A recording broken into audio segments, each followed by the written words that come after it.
Good morning, it's Saturday, and it's day 973 in a row of working out. My name's Goldie, I just worked out, and we're here to talk about it. It's the daily fitness vlog. Today we're gonna be talking about my 2 workouts, technically 3. I did a brick workout and then my alpha strength workout at Lifetime, and we're gonna be talking about stretching today. Before we move on, make sure to subscribe to the channel, like this video, and comment your favorite stretching routines and any other comments you got along the way. So if you want to skip ahead to the tip of the day, you can go to the description below. All the timestamps are down there. But if you want to stick around for a minute or two to hear about the workouts, we're going to talk about them right now. Workout number 1, we had what's called a brick workout in the triathlon world, and a brick workout is doing 2 workouts back to back, 2 different disciplines. Today I did cycling into running, and we did 3 cycles of that at a very high intensity. It's to simulate like a race day. The first part of the workout was 12 minutes on the bike, and those 12 minutes are done going every 2 minutes, 10 seconds as hard as you can. The rest of the time you're keeping it between 200 and 220 watts. After that 5th period of the hard interval, you have a minute and a half at 200 to 220 watts. You jump off the bike and then run a mile and a half as fast as you can. After that mile and a half, you have a 5-minute rest to get that heart rate back down, and do it 2 more times, that whole cycle. That takes about an hour and a half, just under. You can see here by all the graphs and charts, we cranked it. The last mile and a half was actually my strongest. I did a 6:05 pace, which was wild. It feels really good to see the progress starting to really build up. That was workout number 1. Then I hightailed it over to Lifetime Fitness for workout number 2, the Alpha Strength class. Now the Alpha Strength class, what we did today, we did a warm-up, we then went into a skill workout, and then we went right into the Metcon. The Saturday workouts are a little bit different. Skill workout was working on our kipping pull-ups. If you've never done them before, they're very popular, specifically in CrossFit. They're a momentum-based pull-up. From an outsider's perspective, they seem pretty ridiculous, like you're out of control. I will say, I was one of those people that used to criticize them. They're a lot harder than they look. You have to find the specific rhythm and technique to it. So that's why we practiced them. You can see here, I'm not the best at them. You can roast me to hell because I know they don't look good, but hey, I'm trying.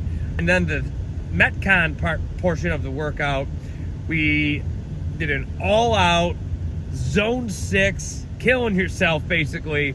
It was 12 you had 1 minute to complete 12 calories on a cardio machine. I decided to do the skier, 12 calories. You get there as fast as you can, and then you run to your platform and performed cleans, 95-pound cleans for the remainder minute, and then you had 2 minutes to rest and catch your breath. That was wild. It was exhausting, and you had 6 rounds of that. So it was, especially after a brick workout, very difficult, but hey, we lived to tell the tale. Now, we've arrived at the tip of the day. Let's talk about stretching. I know everybody doesn't like to do it. It's time consuming, it's boring, you don't want to do it after your workout, you just want to get out of there, change your clothes, take a shower, I know. But let me tell you, it's incredibly important, and I'll tell you firsthand, I was somebody who never really stretched a lot either, but it will help your athletic performance. Trust me, and it will help your mobility as you age as well. You practice how you want to be. You're not just going to magically be flexible. You know what I mean? You have to work at it. A common error that I see people do is static stretching versus dynamic stretching. You have to know the difference. Dynamic stretching is best done before you work out. That's doing jump rope. That's doing jumping lunges, jumping squats, all that kind of stuff where you're moving, dynamic. That's the kind of, that gets that blood pumping, you're staying moving, you're loosening those muscles up.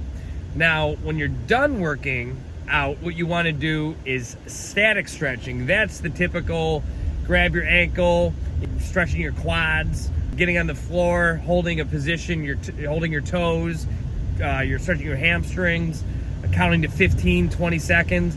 That's what's called static stretching. That's what you want to do when you're done working out, because that helps release that lactic acid buildup. That's something that you really need to understand the difference between. Do not static stretch before you work out, because you're basically hurting your potential for explosiveness when you're working out. You're overstretching that rubber band by doing that static stretching, and that's not going to help you realize your potential when you're working out. Dynamic before, static after. Remember that and follow it. Don't skip days. If you're going to make sure you do something every day, make sure it's stretching. Incorporate yoga into your routine. Like we talked about a couple days ago, this is all interlocking with each other. I talked about active rest days or active recovery days. Yoga could be a great active recovery exercise for you, because it is stretching, but it's also active recovery. You're working out. Just think about it. Stretching, very important, will help your performance, will help you age gracefully, and it's just going to make you feel better. Helps prevent a lot of injuries as well. That's it for the vlog today. That's it for me talking. Don't forget to subscribe to this channel, like this video, drop your comments. Please let me know what your stretching routines are. Let's get the conversation going. And until tomorrow, my name's Goldie. I'm here in Dallas, Texas. I'm driving around. We'll see you tomorrow for another day of the Daily Fitness Vlog. Thanks for watching.